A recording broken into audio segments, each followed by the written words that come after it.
Hi guys, and welcome to the video. So we're on Strange New Worlds, Season 1, Episode 2. Now, in my previous video, I was obviously quite critical of this show because I've been so burned out by New Trek. Apologies for that little error. I still stand by my opinion of the previous episode.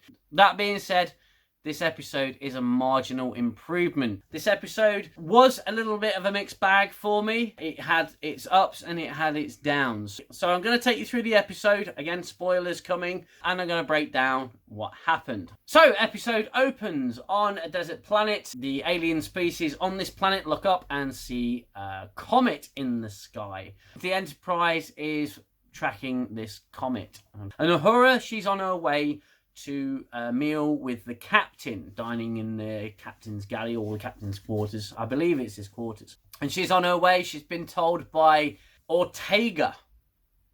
See, this is why I know this show is slightly better than Discovery, because I'm beginning to learn the characters' names and we're only in episode 2. Ortega has basically told Uhura, go to the captain's dinner in your full dress uniform. It's respectful and everything. And she shows up, obviously, in jogging bottoms and a top. Nice to know they're still in style in the future. Were they ever in style? I don't know. It's kind of a hazing ritual. I'm not going to lie, it's quite a nice moment. It's quite funny. They turn up for the captain's meal. Even Pike turns around and says, haha, dress uniform. They've got you there. And we meet this character. He's an Anar. You might remember them from Enterprise. They're like an offshoot species of the Andorians, and they're blind. Uhura wants to be super helpful and help this person so he doesn't cut himself, but obviously he's an Anar, he's blind, his other senses are heightened.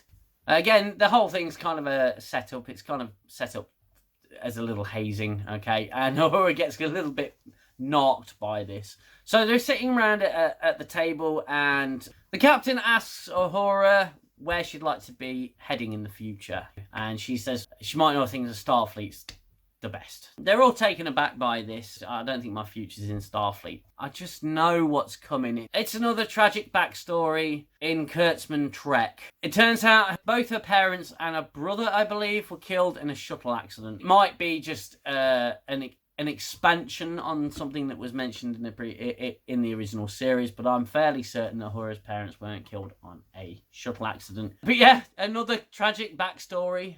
This one, it didn't just happen, okay? It didn't just, they weren't just sitting at the table and she blurts out, I have a tragic backstory, and then suddenly blurts it out. It felt a little bit more natural than in previous New Trek shows. Everyone thinks it's an incredible and powerful backstory. They all seem to like it at the same time as feeling great sympathy. Post dinner, her and Spock walk down the corridor, and Spock basically says, look, you are lucky to be here. You've worked very hard. You need to think about your future, because if your heart's not in this, then Starfleet could always use someone whose heart is in this. And cuts back to the captain's quarters, a little conversation between number 1 and Pike. Pike gets a comm call saying that there's a problem with the comet and the planet. Cuts to a scene. It shows the comet hitting the planet and the planet basically blowing up as a result. It's got to be a fairly sizable comet. It's a computer simulation. According to the simulations, it's just going to eradicate the planet. It was mentioned before in the previous episode about the Prime Directive. The Prime Directive from its non-interference in the natural course of events on a planet. A comet strike is a natural occurrence. They are all so ready to break the Prime Directive. Now, the Prime Directive is actually still quite fresh. It was only introduced in the last episode. Before that, it was just General Order number 1. Non-interference, we've seen it in Star Trek before. It was an episode of The Next Generation. Was it Homeward or something like that? I believe it was Worf and his brother. His brother was trying to save a species that he violated the Prime Directive. He forced the Enterprise to transport this race to another planet, this little village, to prevent their destruction. So it broke the Prime Directive. But they're all ready to save this planet. We've got to save them. We've got to save them. It's like, well, that's a violation of the Prime Directive. And they're all ready to do this before this revelation occurs, because they try to destroy the comet. And the comet's got shields. It's not actually naturally occurring. Something has clearly created this comet. They're all really confused, and it cuts to credits. And I will state again, I think the credits are pretty decent in this show. Much more in keeping with Star Trek. They're having a briefing. Pike, Sam Kirk, Uhura, La'an, and La'an, Noonien Singh will now be just referenced as Discount Drummer, okay? We all know Drummer. If you've seen The Expanse, looks like the same actress, but it's not, okay? The actress from The Expanse is Cara G. In Strange New Worlds, La'an is played by Christina Chong, so very different actresses, but she's now going to be known as Discount Drummer because she's a belter! Anyway, they're having a meeting, and they want to investigate this comet that has this shield around it. Nurse Chapel gives them an injection. It's an injection in their ear or behind their ear, and it hurts. And she goes, "Well, you could have warned me." Chapel injects Discount Drummer, very much like the previous episodes. She's like, "I like pain because I'm a belter, and we can take the pain." Again, most of the episode, she's just an obnoxious cow. I don't like her. And I hope, in true Star Trek style, that she grows and develops into a better character. Because right now, no, I don't like her. Don't like the character at all. Chapel flirts with Spock a little bit and injects him behind the ear. Of course, he's a Vulcan, so he doesn't feel that much pain. Unless he's been genetically modified by, genetic engineering, which was outlawed after the eugenics wars. But we'll just skirt past that. Uhura's quite noticeably a little worried about going on her first away mission. She's very nervous. She beams to the comet, and suddenly it's all great. She's like, "I'm standing on a comet. This is brilliant. I love it." And while still feeling just a tad nervous, they enter the structure and they see this giant egg. And they see engravings on it. So it's clearly a mission where Uhura has got to save the day because she's the communications officer and the linguist. Sam Kirk gets a bit too touch happy. Touches it, and he gets zapped and thrown across the cave. They manage to resuscitate him. The Enterprise can't beam them back because the shield has gone back up around the comet. So while the Enterprise crew are trying to figure out just how to get them off of this comet, Uhura's nervous, and Spock gives her another pep talk and says, "Look, you're on this mission, you've got to help us." And again, Discount Drummer is just eye-rolling her way through all of this. She clearly doesn't trust Uhura, and she's clearly not impressed by Uhura, and she says, "Are you going to get us killed, or are you going to free us from the belt? Are you going to free us from the comet, or are you going to cave like a little girl?" Cuts back to the Enterprise, and this absolutely massive ship comes out of nowhere. It's clearly oversized, overpowered. They hail the Enterprise, and it's a group known as the Shepherds, okay? And they're guarding this comet. They want the comet to continue on its natural trajectory, so in some ways they're in favour of the Prime Directive, even if they don't know it. The comet is heading towards the planet. They're going to stop anyone from interfering because the comet is sacred. Pike tries to talk to them and negotiate with them and say, "Look, this is going to kill a lot of people." The aliens are like, "Well, this is preordained, you can't interfere. We will destroy you if you attempt to do so." They also know about the landing party, and it's blasphemy to them that they are simply there. It cuts back to the comet, and Uhura's humming to herself because she's nervous, and this triggers some kind of reaction from the comet. She begins to sing, and the comet cave lights up. So it's a form of communications. The Enterprise pick up this sound coming from the comet, which is Uhura communicating apparently with this comet. So she manages to crack the code, and Discount Drummer's just like, "Well, what the hell is going on here?" So they all start singing, and the egg that's in front of them opens. What's inside, I don't know. They just say, "Well, the comet's responding to us, and it's dropped the shield." So the comet's now dropped the shield, and they can beam back to the Enterprise. So they beam back to the Enterprise and also get old Sam Kirk to the infirmary. Having resuscitated him, he's a little worse for wear, and he still needs medical treatment. The Shepherds have done talking. They are going to shoot at the Enterprise, and this is where I had a little flutter in my heart, and I do have those. Maybe I should see a doctor. The shots of the Enterprise are absolutely phenomenal. Even the 25% different Enterprise, you cannot deny that the shots of the ship and this entire run were absolutely gorgeous to look at.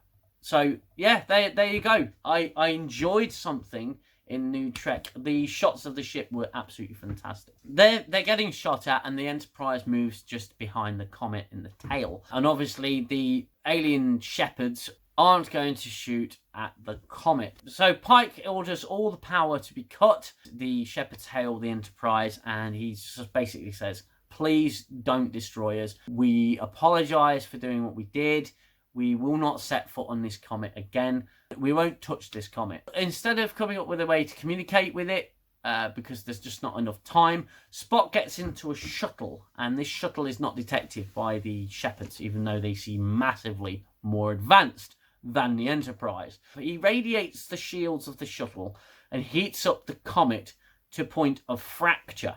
And the comet splits in half. Part of the comet grazes the atmosphere of the planet and obviously melts the comet and gives it a little bit of rain. And it's permanently changed the ecosystem of that planet. Now, obviously, they have changed the course of the future of this planet. And I know that it's based before the original series. You know, I know that Enterprise was kind of, Archer was kind of gung-ho as a captain. He was like, oh, we've got to help these people. And there was no General Order number 1. But it's a new rule that's been brought in, and I think the Enterprise crew are having a little bit of trouble learning that lesson. But they've saved the species, and they didn't touch the comet, okay? Spock heated it up with a shuttle, which the advanced alien species didn't detect. The shepherds are now happy because the Enterprise didn't touch the comet again, and the comet goes on its merry way. The aliens on the planet are very happy that they've got rain and that they've not died, even though they probably had no idea that they were going to die anyway. It's later determined by Uhura that it was preordained. The course of the comet was preordained, and this is where it got a little bit confusing, so bear with me as I'm still trying to process this. The species that made the comet, or the life that is on the comet, somehow knew the future, knew that Spock would break it apart because the two pieces of the comet were identical. Maybe I'm missing something. It just doesn't add up, quite fit together as a story. But it was preordained, and Spock was supposed to break that comet apart, meaning that it was never going to hit that planet, but it was going to hit that planet. But and all the computer simulations said it was going to hit the planet, but it didn't hit the planet because Spock broke it apart. But it was in the records that Spock broke it apart before he broke it apart. And yeah, it got a little confusing. But either way, Spock gives Uhura one last pep talk. And she's all happy. And Uhura is going to stay in the Starfleet, obviously, as we know that she does. Cuts to Pike's quarters. They're still on this. He knows about his own death. Obviously, the theme of the episode and the revelation at the end is keeping in tune with Pike's foreshadowed demise or part demise. Number 1's basically saying, look, you know, you're going to save those kids. You know what's going to happen. There may be a way around it. It's not preordained. What if you do have a choice? And Pike ends the episode by looking up the names of the people he saved. At the time, he was severely injured, and it's his future. That's the end of the episode. That's pretty much what happens in this episode. It's a very basic rundown of the episode. Things that I liked, the visuals were absolutely fantastic. Now, it wasn't like the Discovery. It wasn't all dark, and there was still that element of darkness, but you were able to see the ship clearly. It wasn't just blink and you miss it. There was nice, I say, ship porn progression. That was pretty nice. And there were a few moments where I did sort of let go a little half grin. The hazing of Uhura was quite funny. There was a few moments like that. The story was at times a little confusing. It wasn't something new and fresh. It has been done before in Star Trek again. As a second episode, it was okay. Star Trek Strange New Worlds has got a long way to go before I'm truly impressed with it. And it is still in danger of suffering from the same old New Trek traits. As a story, I didn't think it was particularly tight. It has been done before. It's nothing original. The tragic backstory, we've got to have another tragic backstory. I would like to see an episode without a tragic backstory, but at least this one wasn't completely in your face. Strange New Worlds, for me, has got a long way to go, and it's got a lot to prove. Anson Mount, as usual, is absolutely great as Captain Pike. I think he does a reasonable job as Captain Pike. I do like the character of Pike. There are a few positives to be had, but it's gradually improving. But is it going to improve enough? Only time will tell. Things I didn't like. I don't like Discount Drummer. She not only looks like Drummer, but her character behaves very much like Drummer from The Expanse. And I think that The Expanse is a much better show. So this episode, it wasn't bad. It wasn't bad. It wasn't great by any means. It certainly wasn't bad. Now, I do recommend you go and watch this episode. At no point have I said, don't watch this show because it's shit. I agree that it was a reasonable start. I don't think it was a good start. I think it was a reasonable start. And the title of my last video was, well, they tried. Now, that was in respect to the fact that they've gone episodic. Instead of, season-long story arcs, they've gone for a more episodic approach. Great. Fine, I'm happy with that. They said it would be a brighter, more optimistic future. Absolutely fine.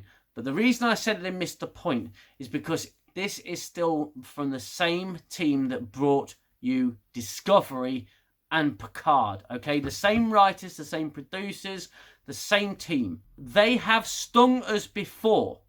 And I will keep referencing Picard Season 2, Episode 1. I have to say, why couldn't you have done this the last season? This episode, okay, yeah, it had its flaws. I'm not going to lie, it had its flaws. But holy shit, it felt like Star Trek. I can't believe I'm saying it. I'm going to need to go to the doctors to get my head checked because genuinely, I actually enjoyed this episode. I was optimistic as hell. I was going, right, this is much better. Keep doing this, guys. Keep going. Because this was really good. And then slam. You get knocked right on your face. Your expectations just get completely demolished. Now, some people like New Trek, some people don't. It's causing quite the divide in the fan base. I'm still willing to give Strange New Worlds a chance. I'm absolutely fine with that. But I can see the problems with it. So I'm remaining very cautious. Anyway, that's my rundown of this episode. That's my general thoughts on this episode. Please bear in mind, these are just my opinions. I hope you enjoyed the video and I hope you will give it a thumbs up and consider subscribing to the channel. The channel is growing very fast and I really appreciate all the support that you give and all the comments. I do try to respond to all the comments. I do try and read all the comments, but I can't get to every single one. All I'd say with the comments is always respect other people's opinions. I really appreciate your time watching. I hope you've enjoyed the video. Hit that subscribe button if you are new here and give the video a like. And until the next episode of Strange New Worlds, you take care of yourselves, you look after one another, and I will see you in the next video. Bye-bye for now. I need the silence, stop the violence.